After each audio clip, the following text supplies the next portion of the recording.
Bonjour à tous et bienvenue dans cette nouvelle exploration visuelle. Allez, on plonge aujourd'hui directement dans le vif d'une des œuvres les plus fascinantes du XXe siècle, la version moderne de la tragédie d'Antigone, magistralement réécrite par Jean Anouilh.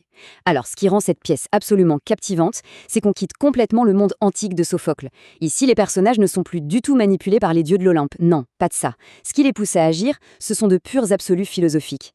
C'est une confrontation profondément humaine, vraiment ancrée dans la psychologie et les choix de chacun. Dans les prochaines minutes, on va décortiquer ensemble ces dynamiques complexes et ces grandes dualités qui déchirent l'entourage d'Antigone. Et pour bien comprendre le ton, il faut s'arrêter sur cette citation saisissante du cœur. C'est propre, la tragédie. En fait, Anouilh modernise l'héritage grec en utilisant le prologue et le chœur d'une façon super originale. Dès le début, paf, l'illusion théâtrale est brisée. Le prologue nous présente les personnages avec une distance presque désinvolte. Et le chœur nous prévient tout de suite, tout est déjà joué. Dans un drame classique, on espère toujours une petite porte de sortie, un miracle, mais la tragédie, non, c'est propre, parce que c'est une machine bien huilée, totalement inévitable. C'est exactement cette fatalité assumée qui va rendre la collision entre nos personnages si spectaculaire. Première section, l'absolu face au pragmatisme, le choc central. On touche ici au cœur du réacteur. C'est l'opposition frontale entre deux visions du monde qui ne pourront jamais s'entendre. D'un côté, on a Antigone. Elle n'agit pas pour des dieux, mais pour une pureté absolue. Elle refuse le moindre compromis, la tiédeur de la vie quotidienne, c'est vraiment le tout ou rien. C'est une intransigeance totale, une sorte d'orgueil d'adolescente qui la rend profondément touchante, mais, faut bien l'avouer, parfois un peu agaçante aussi. Et de l'autre côté, face à elle, il y a son oncle Créon. Attention, chez Anouilh, Créon n'est pas un méchant tyran sanguinaire, c'est juste un mec fatigué, un adulte ultra pragmatique qui essaie de faire son métier de roi. Ces arguments politiques tiennent la route. Gouverner, ça veut dire se salir les mains. La pureté, c'est un luxe qu'il ne peut tout simplement pas se permettre. Il va même essayer de la sauver, désespérément. C'est vraiment l'absolu incandescent d'un côté contre la raison adulte de l'autre. Deuxième section, le choix de vivre. Les dommages collatéraux. Forcément, une guerre philosophique de cette ampleur, ça ravage le cercle intime. Si on compare Antigone à sa sœur Ismène, le contraste est flagrant. Physiquement d'abord, Antigone est décrite comme maigre, un peu noiraude et renfermée.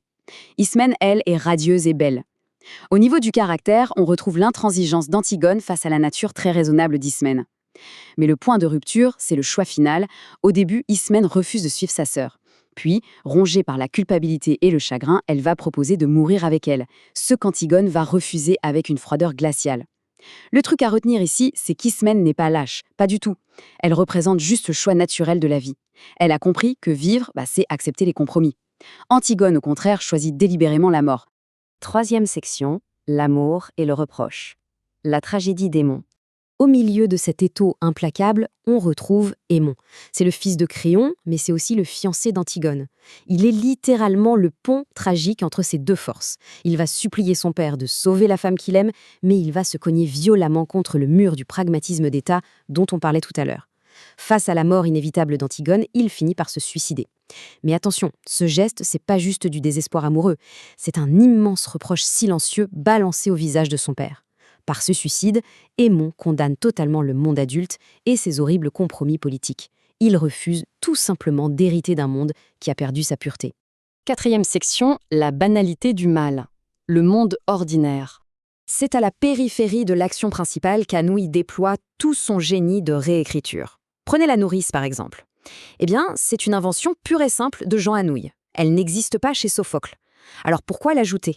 Parce qu'elle amène une touche essentielle de quotidien, de chaleur, de tendresse. Elle gronde Antigone comme une petite fille, elle s'inquiète qu'elle n'attrape froid. Des trucs super banals, quoi. Et l'effet est dévastateur. Le fait que la nourrice ne capte absolument rien au drame qui se joue, ça creuse encore plus la solitude psychologique d'Antigone. Le monde ordinaire continuait de tourner, totalement ignorant de la tragédie en cours. Et puis cette indifférence prend une tournure beaucoup plus sombre avec les gardes. Eux, c'est la banalité du mal à l'état pur. Loin des rois et des héroïnes qui s'écharpent sur des concepts philosophiques grandioses, les gardes, ce sont juste des individus ordinaires devenus les rouages d'une machine de mort. Ils exécutent les ordres. Point. Ils ne se posent aucune question éthique, ils se fichent des conséquences de leurs actes.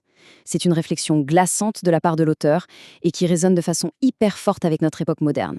D'ailleurs, leurs petits travers sont fascinants. Ils sont grossiers, souvent comiques malgré eux, leur vrai problème dans la vie, savoir s'ils vont avoir une promotion, et surtout, l'heure du casse-croûte. Anouilh utilise ces détails très terre-à-terre, presque vulgaires, pour créer un décalage choquant avec l'atmosphère étouffante du palais. L'image de fin est gravée dans les mémoires. La tragédie est consumée, la mort a frappé tout le monde, et que font les gardes? Ils reprennent tranquillement leur petite partie de cartes. Ça amplifie tellement l'horreur de la situation, un monde totalement sourd et aveugle aux sacrifices idéalistes.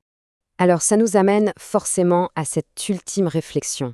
Après avoir observé tous ces personnages se déchirer, la grande question d'Anouilh flotte toujours dans l'air. C'est quoi, au fond, le vrai courage? Est-ce que c'est ce refus intransigeant de se salir les mains, cette quête de pureté qui finit par tout détruire? Ou bien est-ce que c'est ce pragmatisme épuisant, le fait d'accepter de faire son métier d'humain jour après jour, en avalant des couleuvres et en faisant des compromis? Anouilh n'impose aucune réponse toute faite. On se retrouve seul avec cette fracture immense entre l'idéalisme de la jeunesse et la réalité amère de l'âge adulte. Et c'est exactement pour ça qu'Antigone nous prend toujours aux tripes aujourd'hui. Merci à tous d'avoir suivi cette analyse et surtout, continuez à explorer les profondeurs de ces œuvres magistrales. À très vite.